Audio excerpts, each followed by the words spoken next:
पहले तबलीग अपने बाप नूं कीती है, हुण तबलीग कौम वालियां नूं कीती है। अल्लाह दा कुरान ऐलान कर रहा है, अल्लाहु अकबर कबीरा। जनाब इब्राहिम अलैहिस्सलातु वस्सलाम कौम कोले गए, इज़ काला लि अबीही व कौमिही मा हाज़िहि तमासीलुल्लती अंतुम लहा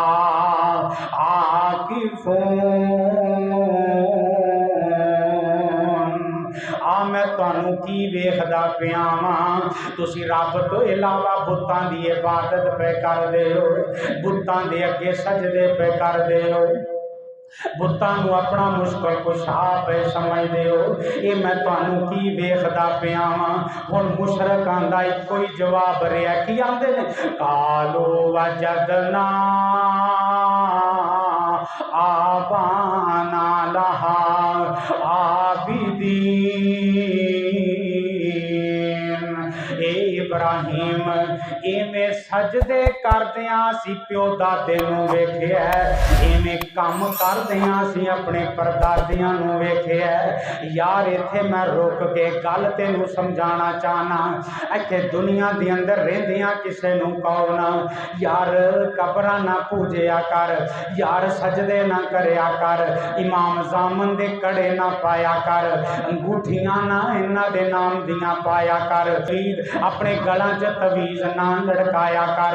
अगर असी किसी नूं ये चीज़ की दावत दईए ना, लोग अगों आंदे ने आबा आना, असी अपने प्यो दादे नूं इवें करदियां वेखिया।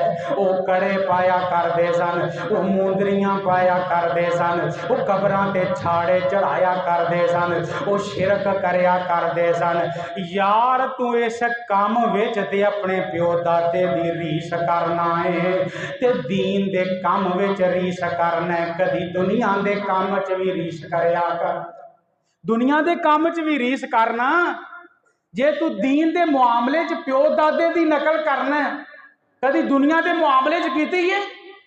सारियां दे बाप कोठियां दे मालक नहीं सन, असी क्यों कोठियां बना के बैठे? सारे पलाजियां दे मालक नहीं सन, असी क्यों पलाजे पा के बैठे? आ तुसी मेरे सामने तशरीफ फरमाओ, अपनियां पुश्तां वेखो ना 6-7 पिछे जाके, क्या साडे प्यो दादे कोठियां दे मालक सी या जिमीदारा करया करदे सन? जे इत्थे गल आई है ते फिर सारी मन्निया कर।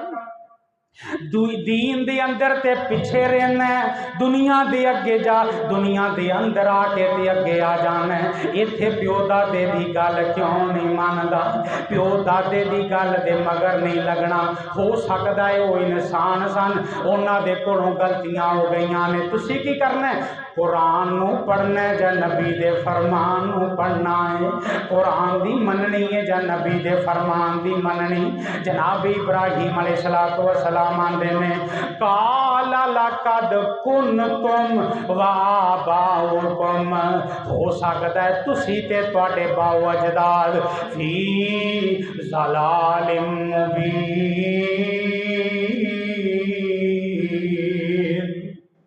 खुली गुमराही दे अंदर होवन।